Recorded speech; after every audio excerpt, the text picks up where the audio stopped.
तारम विश्व वंदे तद्गुणलब्धे।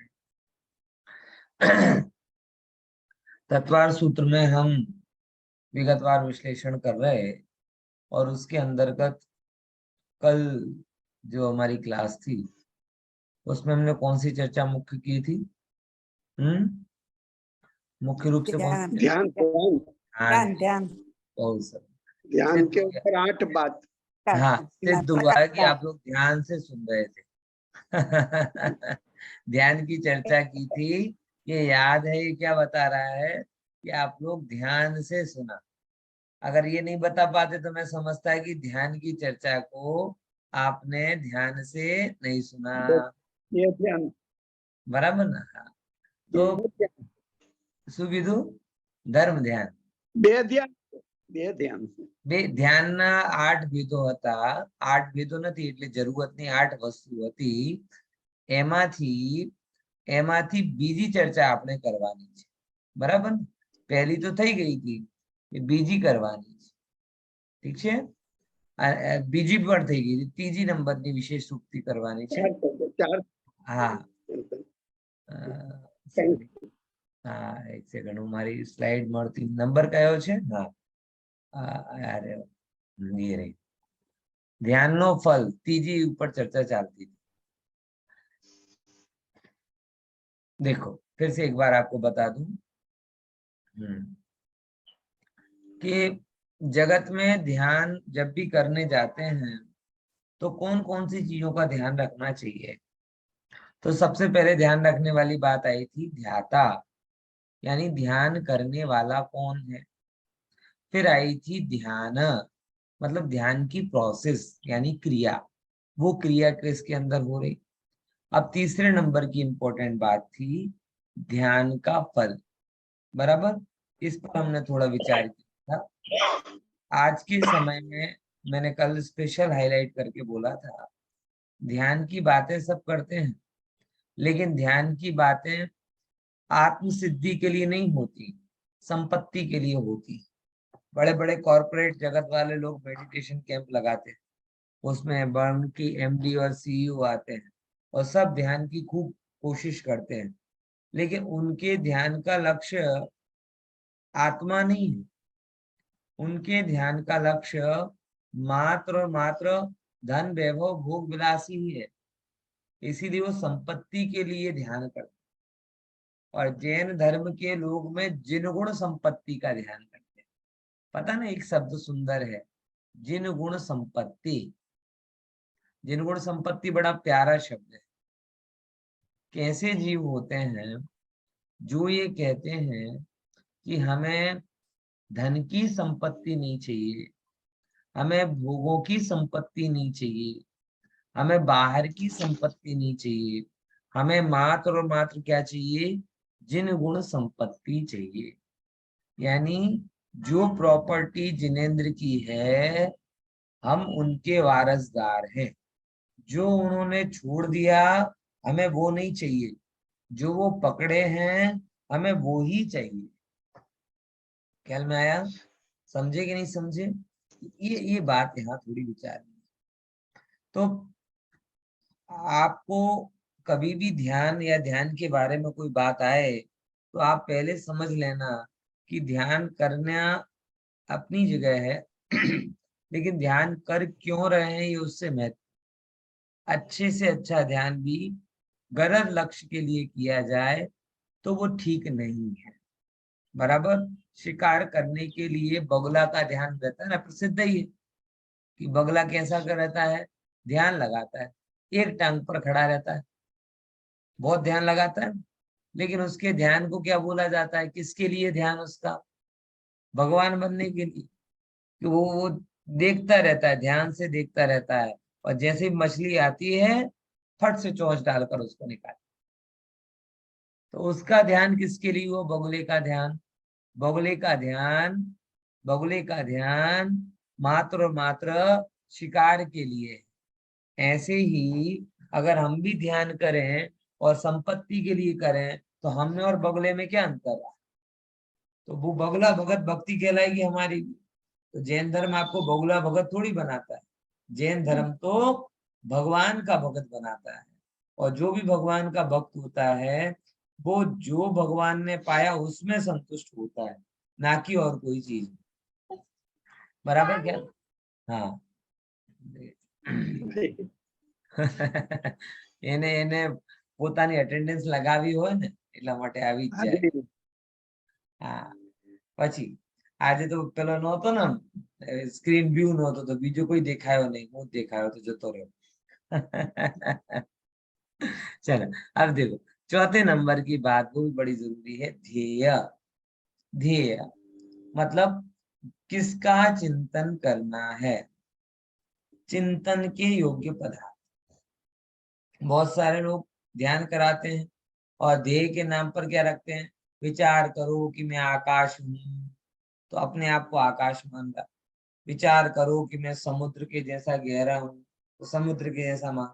अभी बीच में एक कैंप लगा था, गर्भ संस्कार का कैंप लगा था. बराबर. और गर्भ संस्कार के कैंप में माताओं बहनों को ये सिखाया जा रहा कि तुम आकाश को देखो, तुम समुद्र को देखो, तुम पेड़ पौधों को देखो. बताओ ये कोई कैंप है? आकाश को दिखाओ, पेड़ पौधों को दिखाओ, समुद्र को दिखाओ. अब ऐसे संस्कार से उसके अंदर में क्या पढ़ेंगे संस्कार?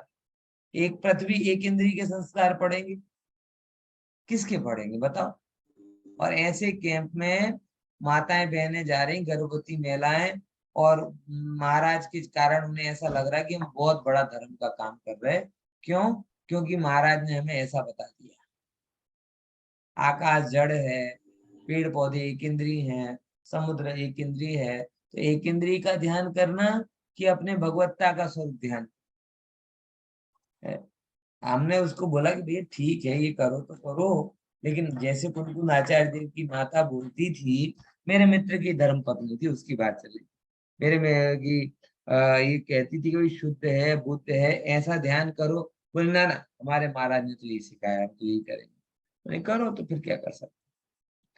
तुम्हें भगवान का ध्यान करना है कि एक इंद्रिय पेड़ पौधों का ध्यान करना है, समुद्र का ध्यान करना है, कि वो आकाश का ध्यान करना है, किसका ध्यान करना? अब अगर आप संस्कार देना चाहते हो अपनी संतति में जो कि उत्पन्न भी नहीं हुई है, तो कैसे संस्कार देना चाहिए? एक इंद्रिय वाले की पूर्णता परमात्मा वाले हैं? समझ में आया? ये यहाँ पे कह रहे, शुद्धोषि बुद्धोषि निरंजनोषि संसार माया परिवर्जनोषि.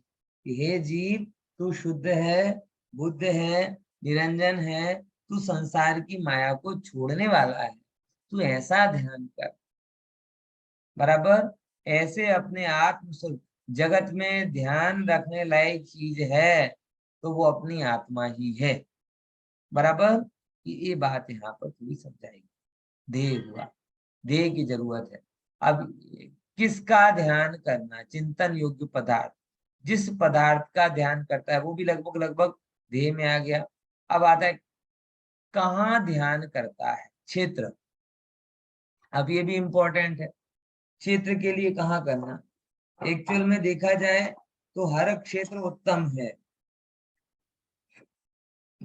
बराबर. हर क्षेत्र उत्तम है, कोई भी क्षेत्र खराब नहीं है. फिर भी हर क्षेत्र की अपनी अपनी वर्गणाएं होती हैं. बराबर. और उन वर्गणाओं में जहां आपके अंदर में शांति हो, स्थिरता हो, ऐसी जगह पर अगर आप जाकर रुकें या काम करें तो वो ज्यादा काम का. समझ में आया? तो क्षेत्र इंपॉर्टेंट नहीं है, फिर भी आत्माराधना जहां अच्छी हो सके ऐसा क्षेत्र होना चाहिए.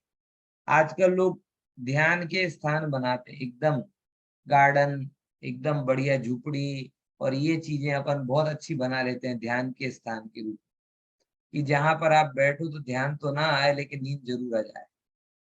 ऐसा क्षेत्र ठीक नहीं. हमने तो जैन शास्त्रों में पुराणों में पढ़ा है कि श्मशान में जा जाके ध्यान कर. कहाँ जाकर ध्यान कर रहे हैं? श्मशान. तो वो अच्छा चित्र मतलब आंखों को अच्छा लगे, वो परिभाषा नहीं. आजकल सब ध्यान मंदिर बना रहे हैं, ध्यान के बगीचे बना रहे हैं, ध्यान के लिए सब बहुत उपाय करवा रहे हैं। बराबर। गार्डन में भी मेडिटेशन हाउस बना जाता है।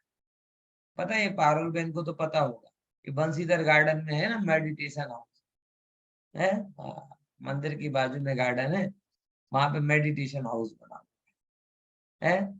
विचार करो है। हाँ, तो कोई कोई हाउस इंपॉर्टेंट है तो स्मशान में जाके क्यों ध्यान करते भाई। बात ये नहीं है कि सुंदर बनाया, इंफ्रास्ट्रक्चर क्या बनाया, एकमात्र शर्त ये है क्षेत्र के लिए कि उपयोग भटकने के साधन कम। क्या बोला? उपयोग भटकने के साधन कम हो। और स्मशान आदि में दिन में ही कोई नहीं जाता, तो रात को वहां बैठकर कोई ध्यान करे तो कौन आने वाला? समझे कि नहीं समझे? दिन में ही कोई नहीं जाता, कोई जाने ही नहीं चाहता। बस साधु के लिए ये क्षेत्र सबसे बढ़िया है। जहां कोई जाना ना चाहे वो सबसे बढ़िया है। क्योंकि जब नहीं जाना चाहेगा तो कोई कोई डिस्टरबेंस नहीं, कोई डिस्टरबेंस नहीं, तो बस वहां बैठ के आराम से करेंगे आत्मा का ध्यान। हमें जो करना है, दिगंबर हो के आत्मा का ध्यान। अब कोई गृहस्थ हो ना, गृहस्थ, अब उसे समझ लो दिगंबर हो के आत्म ध्यान करना है, तो ऐसी भीड़ भाड़ वाले इलाके में करेगा तो आधा ध्यान नहीं लग पाए।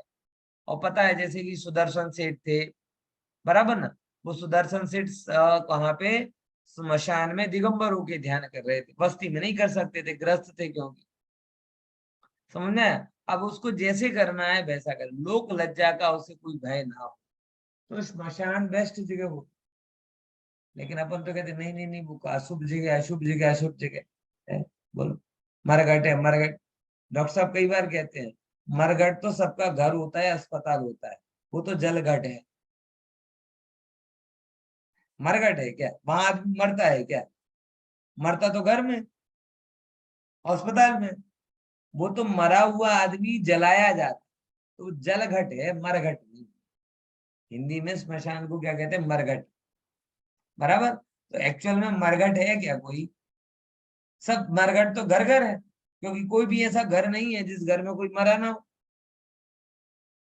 तो एक्चुअल में जिसे हम मरघट कहते हैं वो जलघट है, वहां पे जलाया जाता है मृत शरीर को। मरते तो सब घर पर या अस्पताल में। पॉइंट समझ में है कि नहीं है? है? तो आप कहते हो कि भाई वो अशुभ जगह है, ऐसा है वैसा है। आचार्य कहते सबसे बढ़िया जगह ध्यान की वही। क्यों? क्योंकि ऐसे ही दिन में कोई नहीं आता और रात को तो और ही कोई नहीं आता।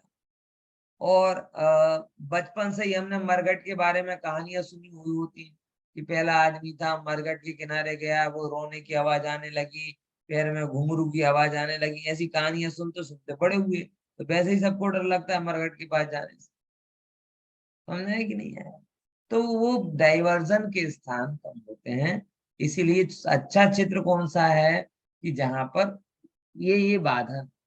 इसके अलावा भी कुछ चीजें हैं जो विचारणीय हो सकती हैं क्षेत्र अच्छा होने के नाम पर। कि अगर आपका सहनन अच्छा नहीं हो, सहनन अच्छा हो तो कोई बात नहीं, लेकिन अगर आपका सहनन अच्छा नहीं है तो प्राकृतिक प्रतिकूलता ना हो ऐसा स्थान सिलेक्ट करो। समझ में आया क्या बोला?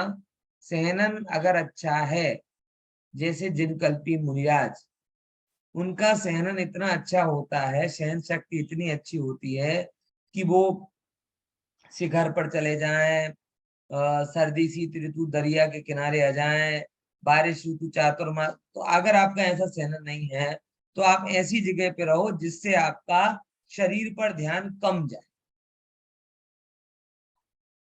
बराबर?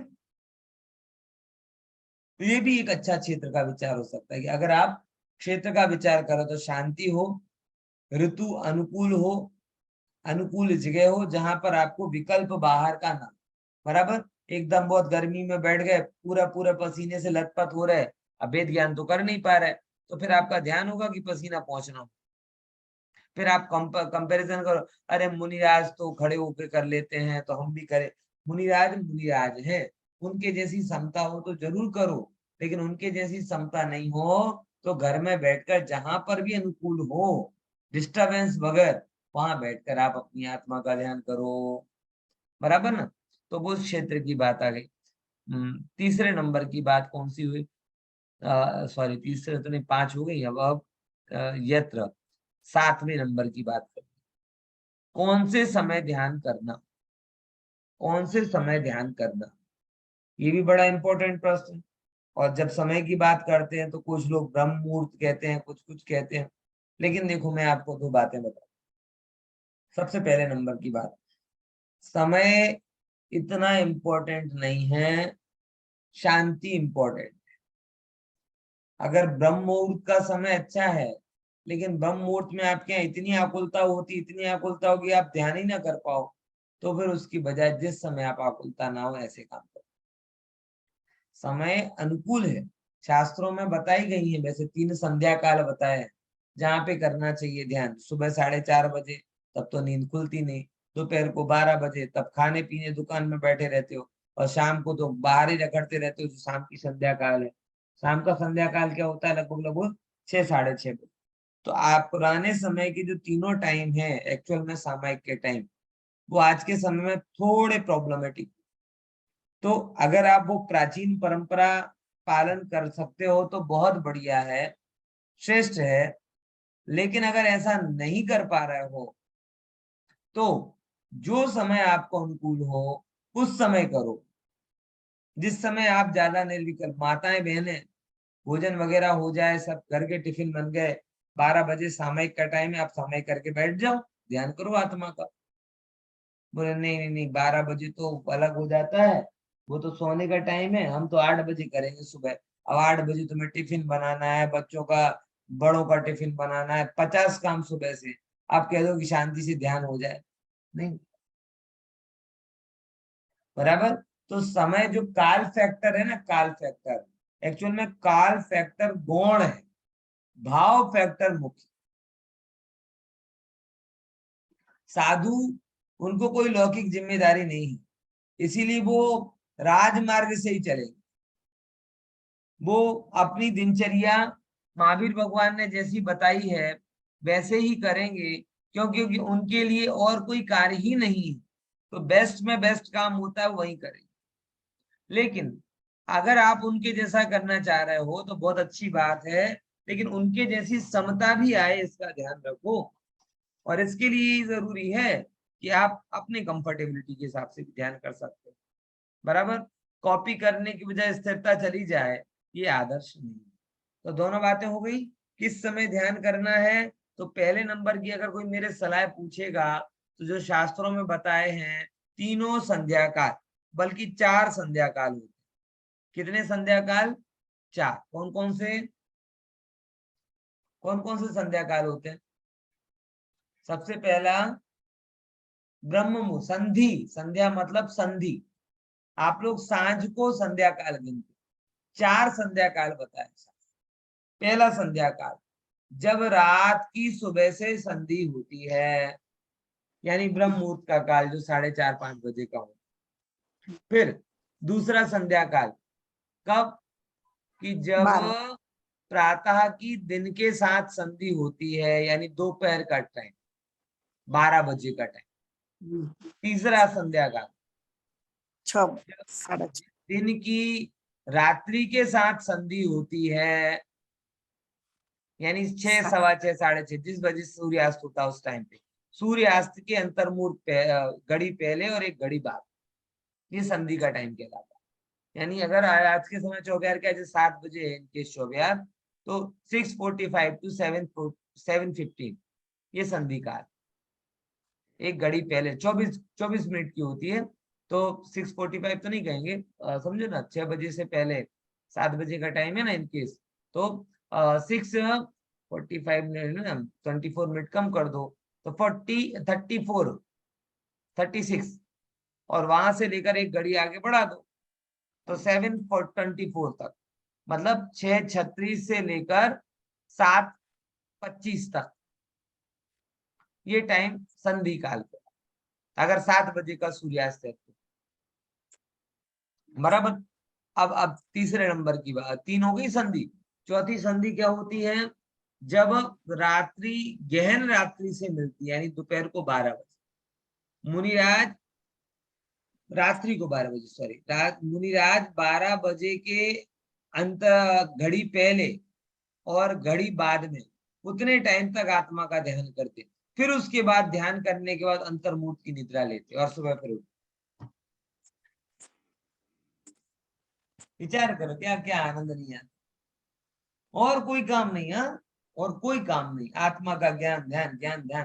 कई बार तो ऐसा लगता है क्या गजब होता होगा उनको, कितनी शक्ति, कितनी सामर्थ्य, कितनी निरात उनको होती होगी कि कुछ नहीं कर रहे, बस भोजन की भी विकल्प नहीं, शरीर ऐसा अनुकूल हो गया एक बार भोजन करने के बाद में दूसरा कोई विकल्प नहीं कि पानी पीने जाना कि कुछ करना, बस पढ़ना पढ़ाना पढ़ना पढ़ाना और आत्मा का ध्यान।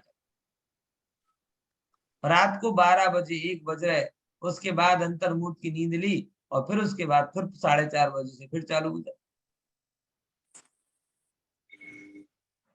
विचार करो कितना उनका समय एक एक क्षण आत्मा की खोज में जाता, और कि हमारा एक एक क्षण कैसे आत्मा की बेहोशी में जाता, पता ही नहीं चलता। इसीलिए तो वो पंक्ति आती ना युगल जी की, जब जग विषयों में रच पच कर गाफिल निद्रा में सोता हूँ, अथवा वह शिव के निष्कंटक पथ में विषकंटक बोता हूँ। हो अर्ध निशा का सन्नाटा, वन में वनचारी चरते हो, तब शांत निराकुल मानस तुम तत्वों का चिंतन करते हो। हाँ, विचारोगे नहीं विचार, ऐसा सुन, बराबर। तो वो मुनिराज ऐसा, तो आइडल तो वही है, लेकिन अगर आपको या हमको ऐसा नहीं हो पा रहा है तो आप अब वो सामायिक का टाइम नहीं हो पाता है, इसीलिए हम ध्यान ही नहीं करते, ऐसा। जो आपको कंफर्टेबल हो थोड़ा आगे पीछे एडजस्ट कर लो, है ना। तो लेकिन आप उस चीज के साथ जुड़ो। ध्यान से जुड़ना मतलब अपने आप से जुड़ना है, और हम दूसरों के लिए टाइम निकालें और अपने लिए ना निकालें, ये ठीक नहीं है ना। इसलिए अपने आप से जुड़ो, है ना। तो ये लाइन यहाँ पर आई। ध्यान किस समय काल करना है, तो पहले नंबर तो राजमार्ग, और दूसरे नंबर पे अगर वो नहीं हो पा रहा है तो जो भी हो, लेकिन करो जरूर। हाँ बोलो नीना बेन। સર આ મંદિરે બપોરે બંધ રાખવાનું કઈ રીઝન, એટલે ટેકનિકલ રીઝન કેવું કઈ? સિક્યોરિટી રીઝન મને વધારે લાગે, મને બીજું કોઈ રીઝन नहीं लागे। सिक्योरिटी जो व्यवस्था है, बहुत सारे लोग इसको कहते हैं मंगल कर दिया, मंगल कर दिया, है ना। मांगलिक, हाँ, मांगलिक। जैन धर्म के हिसाब से बात ही नहीं। जैन धर्म के हिसाब से जिनायतन 24 घंटे खुले रहना चाहिए, मैं तो ये बात है। लेकिन तो वो लोग कहते हैं मंगल कर दिया भगवान। अब भगवान कोई आराम तो करते नहीं, ये तो हिंदू पद्धति का शब्द है। मंगल कर दिया कि भगवान को पहले सो जाते हैं भगवान, तो भगवान की नींद में खलल ना पड़े, और भगवान बहुत सोते हैं, दोपहर को भी खाना खा के सो जाते हैं और उठते भी नहीं है, सबको जगह जगह को उठाना पड़ता है। बड़े बड़े क्या कहते हैं, आनंद प्रिय भगवान है, सोने खाने पीने सबके बड़े शौकीन। तो ये जो दे गया, ये पर्दा लगा देना, ये सब हिंदू परंपरा में शूट होता है। क्यों? क्योंकि हिंदू परंपरा में जो भक्ति का रूप है वो यही की भक्ति, मतलब मानुष रूप में भक्ति की जाती है। किस रूप में की जाती है? मनुष्य रूप में। भगवान मनुष्य जैसे थकता है तो भगवान थक जाते हैं, मनुष्य जैसे थक कर सो जाता है तो भगवान थक कर सो जाते हैं, फिर मनुष्य जैसे उठता है तो भगवान को उठाया जाता है, जैसे मनुष्य को डिस्टर्ब होता है जैसे भगवान को डिस्टर्ब होता है। इसीलिए ये जो कहना कि देरासर मंगल हो गया अब तो नहीं खुलेगा, ये सब जैन परंपरा में नहीं होना चाहिए, बराबर। ये तो एक व्यवस्था है, अब व्यवस्था कैसी है, भगवान को कोई तकलीफ नहीं है, भक्त को कोई तकलीफ नहीं है, लेकिन भक्त जिम्मेदारी लेना फिर कि भाई हम दिन भर बैठेंगे, सिक्योरिटी का भी ध्यान रखेंगे। अब जिस व्यक्ति को हमने नियुक्त किया है वो भी तो परिवार वाला है, वो भी तो खाना खाएगा, वो भी तो घर जाएगा, तो कोई तुम्हारी भक्ति के लिए 24 घंटे थोड़ी बैठा रहे। तो फिर जैसे हम व्यवस्था बना लेते, कैसा बना लेते हैं, इतने टाइम तक भैया दर्शन कर लो, फिर उसके बाद हमारी भी जिम्मेदारी। हम आपकी बाधा नहीं बनना चाहते, लेकिन हमारा भी तो कोई जीवन है। तो ये जो दोपहर में बंद रखने का या रात को बंद रखने का है, ये सिक्योरिटी और सिस्टम रिलेटेड प्रश्न है, बाकी इसका कोई डीप मीनिंग नहीं। हाँ, हिंदू पद्धति में है इसका मीनिंग। क्यों? क्योंकि वहां भगवान सोते हैं, हमारे यहाँ भगवान तो कभी सोते ही नहीं, और सोते नहीं है ना, तो सोते हैं ना सोने देते। अन्य के भगवान सोते भी हैं, और बेटा तुम भी सो और हम भी सो रहे हैं। जैनों के भगवान कहते हैं पुरुषोत्तम कर रहे हो, हम तो सोते ही नहीं है, तुम भी अगर पुरुषोत्तम कर रहे हो तो तुम भी मत सो। बराबर। हाँ, सच्चा जो पोसा पोसा कहते हैं ना गुजराती में, वो सच्चा पोसा कब होता है कि 24 घंटे तक आराम ना करो, मात्र आत्मा का ध्यान करो। ऐसा तो कोई करता नहीं। पोसे में भी इतनी सारी क्रियाएं जोड़ दी, इतनी क्रियाएं जोड़ दी हैं।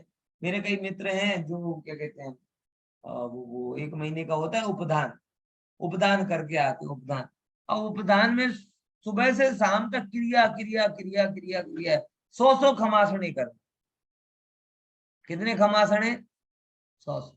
और करते क्या है, वो बार बार झुकेंगे। अरे एक बार नमस्कार में मन नहीं भरा क्या? और एक बार में नहीं कर पाए तो 100 बार में कैसे हो जाएगा? ये उठक बिठक लगवा रहे होगा, पनिशमेंट करना है क्या है? अब 100 खमासने में 1.5 घंटे निकल जाते, फिर इतनी माला गिनना, उसमें टाइम चला। मतलब क्रिया क्रिया क्रिया क्रिया इतनी होती है कि जो एक स्थिरता वाली बात होती वो आ ही नहीं पाती। अब वो भी बड़ा खुश है कि साहब हमने तो 1 महीने का उपदान कर लिया, लेकिन उप यानी आत्मा की निकटता कितनी महसूस की, उसका तो कोई जवाब ही नहीं। कुछ नहीं हो जाता है। स्वाध्याय के लिए भी समय नहीं मिलता तो आधा पौन घंटे कर लेता है। ये नहीं है भैया, ये साधना पद्धति नहीं। जो भगवान की पद्धति वो तो इतनी है, आपको उलझाए रखना भगवान का इंटरेस्ट नहीं, आप सुलझ जाओ इसमें इंटरेस्ट। और आज के साधुओं का इंटरेस्ट किसमें होता है, हम भी उलझे और तुम भी उलझ गए। ज्यादा सुलझने की कोशिश मत करो, ज्यादा प्रश्न मत करो, जैसे हम पूछते वैसे कर लो। बराबर ख्याल में है कि नहीं है? तो थोड़ा थोड़ा समझना। और आगे पर्यूषण आ रहे हैं, पर्यूषण, उस पर्यूषण के बारे में मैं आपको बोल रहा हूँ कि अपने आप को सुलझा हुआ रखना। कैसा रखना? सुलझा। इतने ज्यादा मत उलझ जाना कि ये भी कर लूं, वो भी कर लूं, फलाना भी कर लूं, कि जो जो मेन प्रयोजन है आत्मा की निकटता वो ही भूल जाए। थोड़ा बहुत टाइम निकाल के आत्मस्थिरता के लिए समय देना देना और देना। सुनना अच्छी बात है, लेकिन सुनकर उसका प्रयोग करने के लिए 5, 10 मिनट, 15 मिनट आत्मा में जमना रहना। कैसे भी करके, मर बच के भी ये समय निकाल। और मैं तो कहता हूं अगर आप सामयिक आदि के द्वारा भी ये निकाल सको तो भी बढ़िया है। जैसे अन्य ने कहते हैं कि सामयिक ले रहा था, आप बैठो, भले ही आप उसको धर्म नाम बना, जो आपको अपनी विधि करनी है, लेकिन एक ईमानदारी से 45 मिनट 48 मिनट्स का एफर्ट तो करो। मुझे उनकी वो पद्धति अच्छी लगती, कमिटमेंट। वो क्या करते वो अच्छा नहीं लगता, लेकिन एक कमिटमेंट की नहीं भैया, हम 48 मिनट तक प्रयास तो करेंगे और कुछ नहीं करेंगे। आप कम से कम प्रतिदिन एक बार ऐसा अभ्यास, है ना, करना है। क्लियर हुआ? तो ये बात यहाँ पर आई। फिर देखो, तो यहाँ पर गए थे ना। हाँ हाँ, तो जिसका ध्यान करता है, जिस समय ध्यान करता है वो इम्पोर्टेंट हुआ। तो जो उनका प्रश्न था कि भाई दोपहर को मंदिर बंद क्यों किया जाता है, अगर आप मंदिर में बैठो तो मंदिर बंद करनी, 24 घंटे आप मस्जिद मंदिर में बैठ सकते हो। हम जब बचपन में थे ना तो हमें डराते थे, क्या, कि रात को मंदिर में नहीं बैठते, क्यों, कि रात को देव भक्ति करने आते हैं, और अगर आपने भक्ति का, आप उनकी भक्ति में आ जाओगे तो आपको बुरा होगा, आंख फूट जाएगी, ये हो जाएगा, लकवा मार जाएगा। बालपन में बहुत कहानियां चलती, और गांव में तो बहुत होती हैं, बोले हमने घुंघरू की आवाज सुनी ना, हमने फलाना सुना ना, मंदिर में ये बज रहा था, मंदिर में वो बज रहा था। ऐसी बातें बहुत। देखो, दो बातें मैं इसमें कह दूं। एक तो आपने सुनी ऐसी कोई बात है, अभी तो कम होती होंगी, बच्चे अब यूट्यूब वाले, इंटरनेट वाले हो गए ना, तो उनको ज्यादा, वो तुरंत चेक कर लेंगे देखो घुंघरू कैसे होते हैं, बराबर। लेकिन अभी नहीं मानता। लेकिन समझो, एक तो देवों को रात को आने की कोई जरूरत नहीं है, वैक्रियक शरीर वाले होते हैं, दिन में भी आ जाए तो भी कोई जरूरी नहीं कि आपको दिखे, और जब आप भक्ति करो तभी आपको भक्ति करें। और अगर इनकेस आपने उनको देख भी लिया तो शत्रु थोड़ी में तुम्हारी आंख फोड़ देंगे। इसीलिए रात को भी, वो तो लोग जो भी नियम ये बोले हैं वो एक व्यक्ति के प्रमाद के कारण कोई चोरी ना हो जाए, इसके कारण ही बोला है कि मंदिर को रात को व्यवस्थित रूप से बंद कर देना चाहिए, जिससे सिक्योरिटी बनी, सुरक्षा बनी, प्रतिमाएं कोई लेके ना चला जाए, दान पेटी कोई लेके ना चला जाए, बड़ा हित हो जाए। इसीलिए ये कहते हैं कि भाई एक एक के भरोसे छोड़ा, लेकिन बाद की गारंटी कौन ले, बराबर समझ में आया। इसीलिए किसी को भी अलाउड नहीं करते।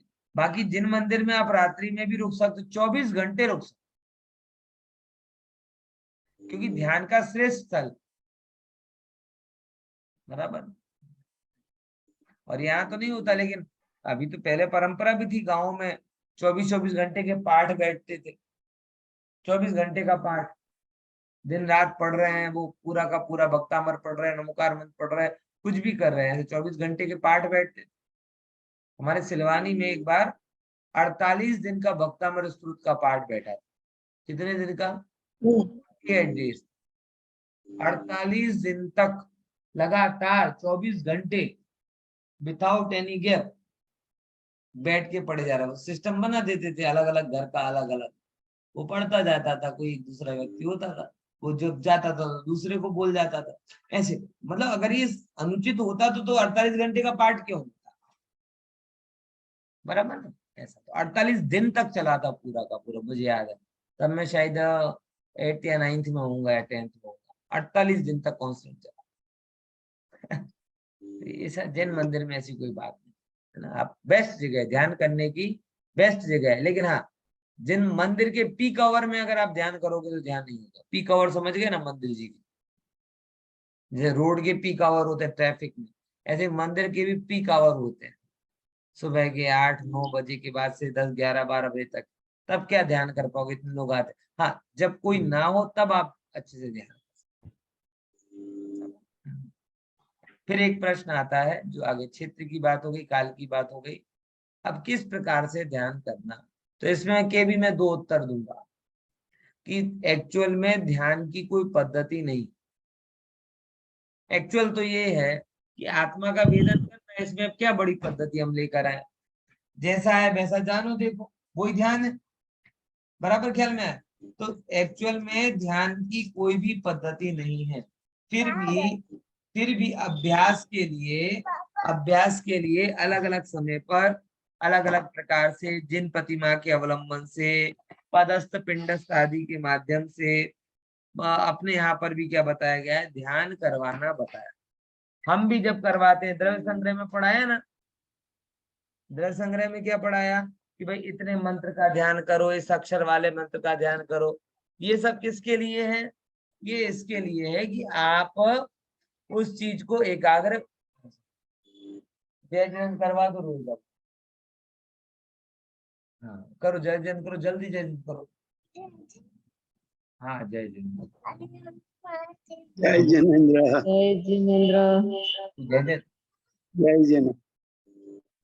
अरे बेटा, तुम ध्यान की चर्चा में विघ्न करते हो, ध्यान की चर्चा में सबका ध्यान भग्न करते हो। जल्दी जल्दी बोल। जय जिनेन्द्र। जय जिनेन्द्र।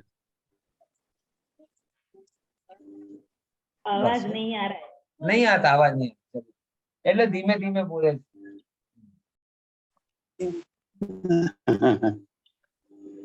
अभी बाकी है, आधी पोयम हुई ना, अभी बाकी है, पूरी नहीं हुई है। હા, એ તો સમજી મેં તમને કહું ને કે આમ કલાકનો એપિસોડ આવે ને તો 5-2 મિનિટનો આવે ને એડવર્ટાઇઝ, તો આ એડવર્ટાઇઝ નમૂનો છે મારો।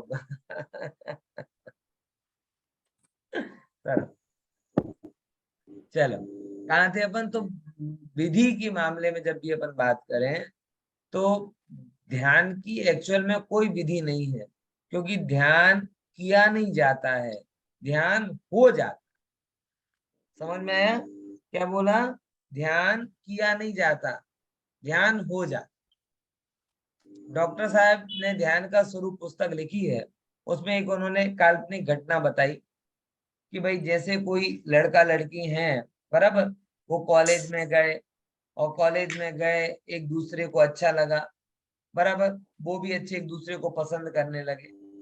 उनके माँ बाप को पता चला कि ये दोनों लड़के लड़की हैं, अच्छे हैं, सुशील हैं, सब घर के हैं, सब बढ़िया है। तो उनके बोला कि बेटा हमें कोई दिक्कत नहीं है, तुम दोनों ने अच्छे सुपात्र को पसंद किया है, हमें कोई प्रॉब्लम नहीं है, लेकिन अभी क्या है, एग्जाम आने वाले, बराबर, तुम लोग पहले क्या करो, अपनी पढ़ाई करो। बोले ठीक है, बच्चे भी समझदार, बोले सही बात है, पढ़ाई करना जरूरी है। तो जब तक तुम्हारे एग्जाम नहीं हो रहा है तब तक मिलना जुलना बंद।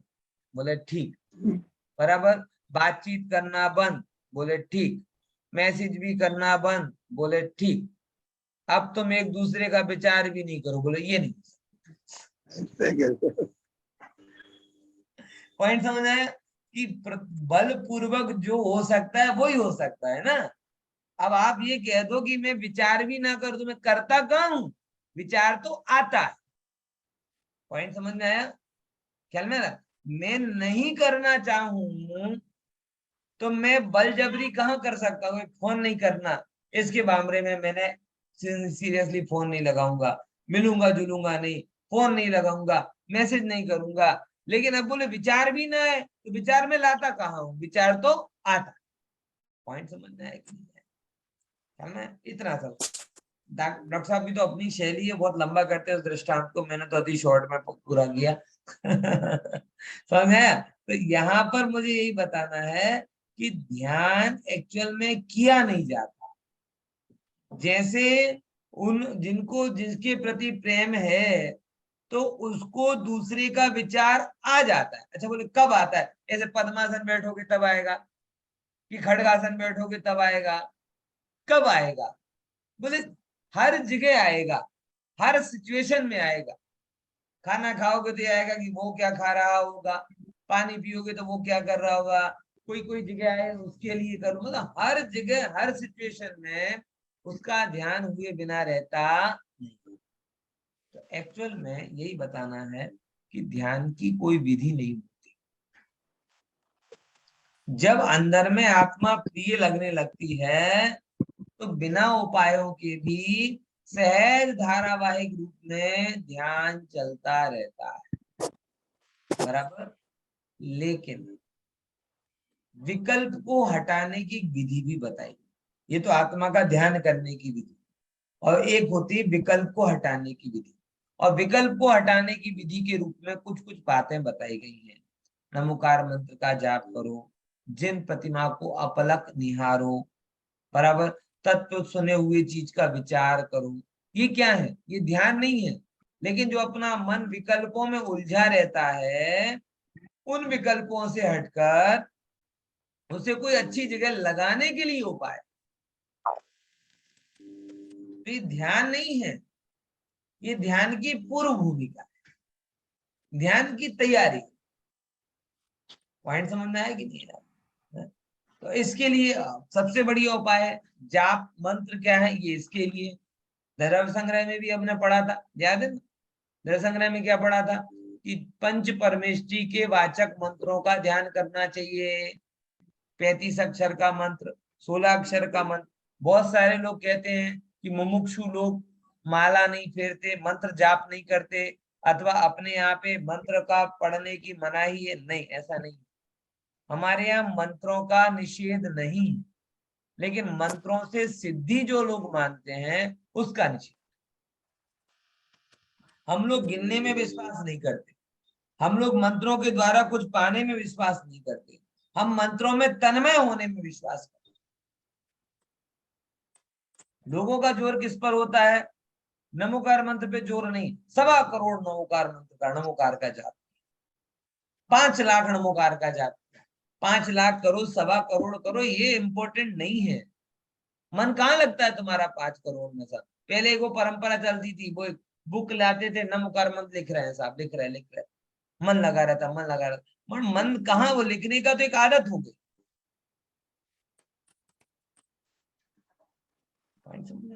उससे मन नहीं लगेगा, सीखे क्या? वो सितंबर में होता है ना, अनुपूर्वी होता है, अनुपूर्वी। क्या कर रहा है साहब? अनुपूर्वी। अनुपूर्वी में क्या करते हैं? तीसरे नंबर का कर रहा है, चौथे नंबर का कर रहा है, पहले नंबर का कर रहा है, मन लगा रहता है। मतलब ये मन लगाया कि मन को उलझाया है, ये तो सुडोकू खेलने के जैसा हो गया। इसमें कहा धर्म है? उसका ध्यान अनंत के विचार पे तो जा ही नहीं रहा, उसका ध्यान 3 नंबर में तो आयरियाण, 5 नंबर में तो साउड़, अनंत का स्वरूप क्या है ये तो ख्याल ही नहीं कर रहा। किस किसने बचपन में किया अनुपूर्वी है? ख्याल में है कि नहीं है? का ध्यान रहता है बताओ? नंबर के साथ में पंचपद का स्मरण कर लिया, हम तो कह रहे गुणों के साथ करो। अनंत बोलो तो 46 मूल गुण याद आए, सिद्ध बोलो तो 8 मूल गुण याद आए, आचार्य बोलो तो 36 याद आए, लेकिन 36 नहीं याद आते, 3 आचार्य, आचार्य 3। जैसे लूडो खेलते 6 में बाहर 1 में अंदर, ऐसा ऐसा ध्यान।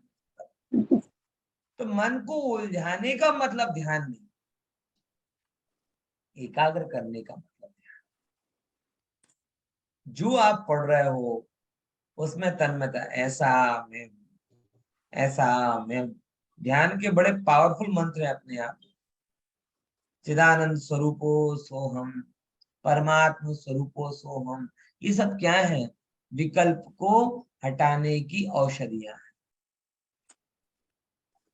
बराबर समझी?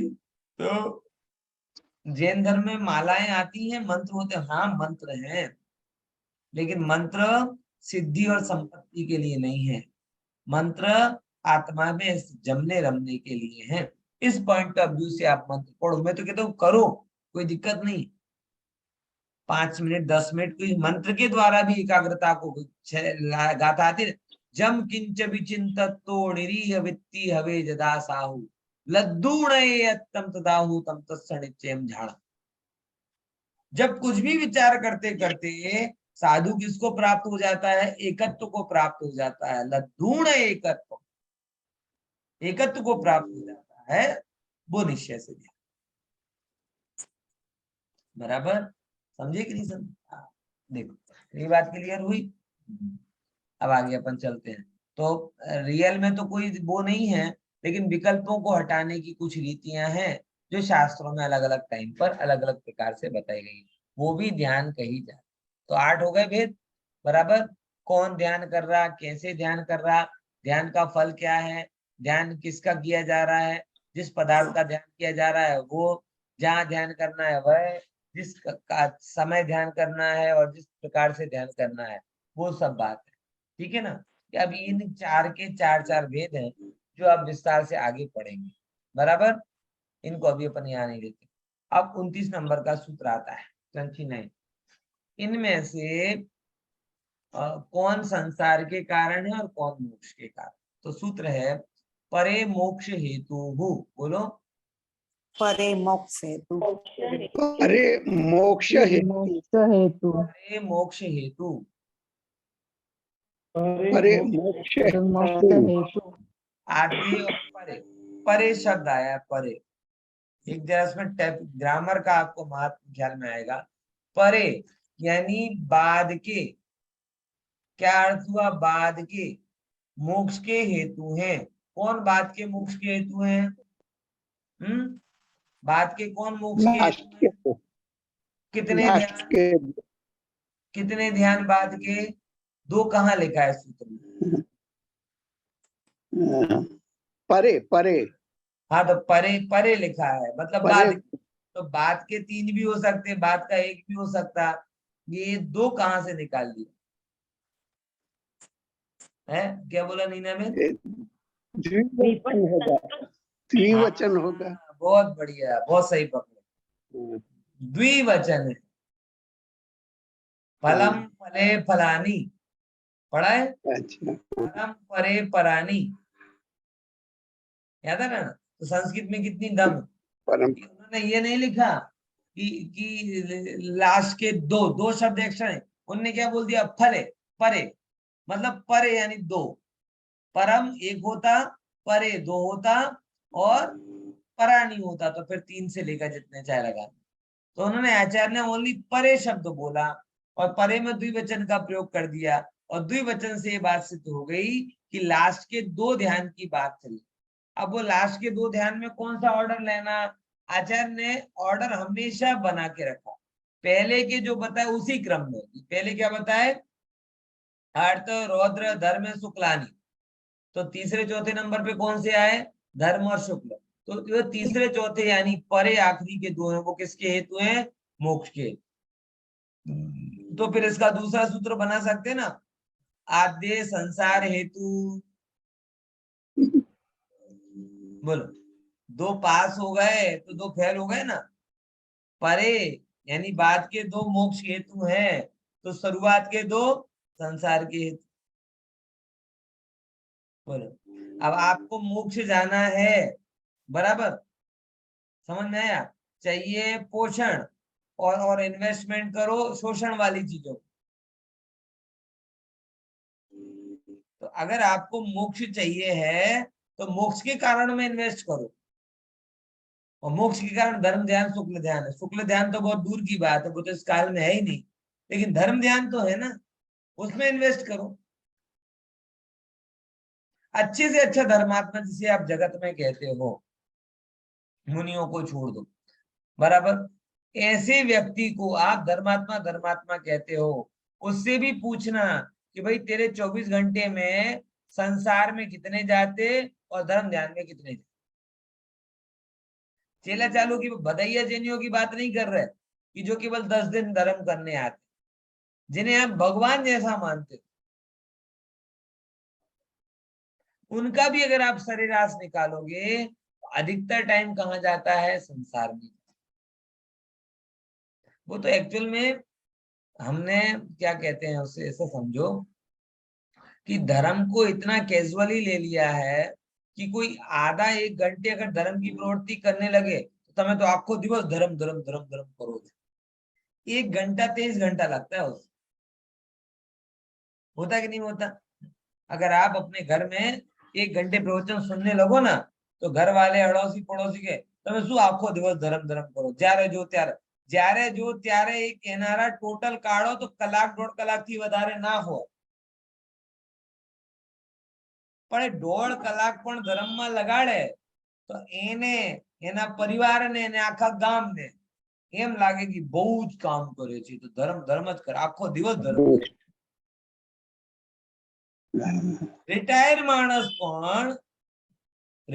માણસ પણ માંડ માંડ ભાગ્યશાળી 2-5% હશે, 10%, 2-5 જ હશે કે જે આમ 24 કલાક નિવૃત્ત છે, પણ તો ધર્મમાં પ્રવૃત્તિ વધવી જોઈએ ને, તો માંડ માંડ કલાક 1.5 કલાક પ્રવૃત્તિ આમ ધર્મમાં કઈ આવતી.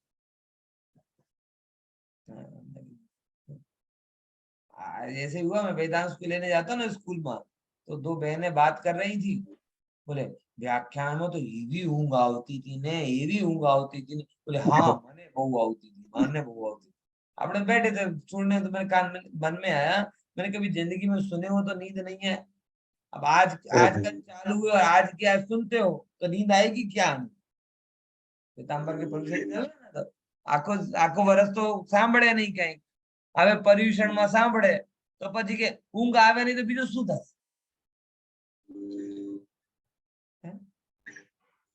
ખ્યાલમાં આવે છે? હવે પર્યુષણમાં સાંભળવું અને ઊંઘ ના આવે, પણ બાકી પછી ક્યારે ના સાંભળવું, આવું બને? यहाँ पे देखो जितने लोग सब सुनते हैं, कितने अच्छे सुन, रेगुलर सुनते हो, इसका ये फल है। अगर आप रेगुलर नहीं सुनते तो आप भी मुक्त हो जाते व्याख्यान से। व्याख्यान से मुक्त होना मतलब क्या? संसार से मुक्त होना तो अच्छा, लेकिन व्याख्यान से मुक्त हो जाना मतलब पंडित जी को जो कहना है सो कहे और हमें जो करना है सो हम करें। नहीं, अभी भी कुछ लोग 9 में से 1 2 4 तो मुक्त होकर घूम रहे होंगे। है? हाँ, ख्याल में आया? तो मतलब परसेंटेज कितना ज्यादा। आजीविका के लिए 2 घंटे काम करे तो लगता है कुछ काम नहीं करते, 4 घंटे काम करे तो लगता है कुछ काम नहीं करते, पार्ट टाइम जॉब करते, और धर्म के लिए 4 घंटे निकाल दे तो लगता है ओवर टाइम जॉब करते। समझ में आया क्या बोला? आजीविका के लिए 4 घंटे भी काम करे ना तो क्या लगता है? Part time. हम तो फ्री रहते हैं, बस पार्ट टाइम जॉब है 4 घंटे की, part time job, part time. तो आजीविका के लिए 4 घंटे भी पार्ट टाइम लगता है, और धर्म के लिए 2 घंटे भी करे ना तो ओवर टाइम लगता है। मतलब तुम्हारी जॉब प्रोफाइल कितनी है धर्म की? 5 मिनट, 10 मिनट, 15 मिनट, जय जय जय जय जय जय और काम पूरा। भाई मोक्ष हेतु है तो मोक्ष के कारणों में समय लगाओ ना भैया, कमाने में समय। वही है धर्म ध्यान में चित्त जाए। अधिकतर हमारा जीवन पाप में जाता है, जिनसे मिलते हैं पाप की चर्चा करते हैं, जो भी करते हैं पाप के काम होते हैं, सब है। धर्म ध्यान की चर्चा तुम करोगे कितनों से? इसलिए मैं कह रहा हूँ साधर्मियों को साधर्मियों का साथ बना के रख, कस के पकड़े रहना चाहिए कि अगर आपको चर्चा भी करनी हो तो हो तो चाहिए ना कोई धर्म ध्यान की बात करने वाला। नहीं होगा तो कहां से करो? अगर आज आप लोग हैं बैठते हैं चर्चा सुनने, आपको सुनना अच्छा लगता है, मुझे बात कहना अच्छा लगता है, तो बात तो बन जाती। आपको सुनना अच्छा ना लगे अथवा मुझे कहना अच्छा ना लगे तो मैं अकेले बड़बड़ाता रहूंगा और आप लोग तरसते रहोगे। पॉइंट समझ में है? तो वक्ता के लिए श्रोता उपकारी हो जाता है, श्रोता के लिए वक्ता उपकारी हो जाता है। साधु के लिए असंग भाव श्रेष्ठ है और श्रावक के लिए सत्संग भाव श्रेष्ठ। ये नियम समझ ले। क्या बोला? साधु कैसा? असंग भाव, किसी के साथ की जिसे गरज ना हो वो सच्चा साधु। लेकिन श्रावक के लिए कौन सा जरूरी है? सत्संग का भाव, सत्संग। प्रबल भाव होना चाहिए सत्संग। एक क्षण भी ऐसा, क्योंकि धर्म ध्यान अभी हमारा स्फुरित नहीं होता, प्रेरित होता है। स्फुरित होना मतलब किसी की प्रेरणा के बगैर, और प्रेरित होना मतलब किसी दूसरे को देखकर मन में इच्छा हो। प्राथमिक दशा ऐसी होती है। स्फुरित दशा में अभी हम नहीं आ पाए तो प्रेरित दशा, आप एक दूसरे से चर्चा करो, हम स्वाध्याय करते तुम स्वाध्याय करते हो तो पूछो बताओ बातें करो, तो एक को देखकर दूसरे का मन होगा। स्वाध्याय में आने का बोलो तो आप दूसरों को बोलोगे तो दूसरा आए चाहे ना आए, लेकिन आप डिसिप्लिन हो जाओगे। क्योंकि वो आपको ये डर लगेगा ना कि मैंने उसको बोला, अब मैं नहीं जाऊंगा तो वो भी मेरे से कहेगा आप तो स्वाध्याय में जाते थे, आप यहाँ क्या घूम रहे हो। सही बता रहा हूँ। पढ़ाने का, बोलने का, सत कार्य की प्रेरणा करने का एक फायदा सबसे बड़ा ये है कि आप उन कार्यों के प्रति मोर एंड मोर डेडिकेटेड होते जाते। जितनी ज्यादा प्रेरणा करते जाते हो उतने ज्यादा वो कार्य आप स्वयं करते जाते, क्योंकि अकाउंटेबिलिटी का भाव आ जाता है ना कि मैं कह रहा हूं मतलब पहले मेरे अंदर वो आने। इसीलिए करो भी, स्वयं भी करो और प्रेरणा भी दो, और वो प्रेरणा आपकी करने में कारण बन जाएगी। कभी भी सत्कार्य की दूसरों को प्रेरणा करने से दूसरे का भला हो चाहे ना हो, आपका भला 100% होगा। आज मेरा भी जो भला हुआ है हो रहा है उसके पीछे कि मैं अन्य को कहता हूँ, तो अन्य को कहने के पहले मैं मेरे प्रति जवाबदेह बन जाता हूँ, मेरी भी जिम्मेदारी, मेरी भी जिम्मेदारी। बराबर? ये धर्म ध्यान करना, क्योंकि ये मोक्ष का कारण। विशेष चर्चा पर હવે તો 15 जय जय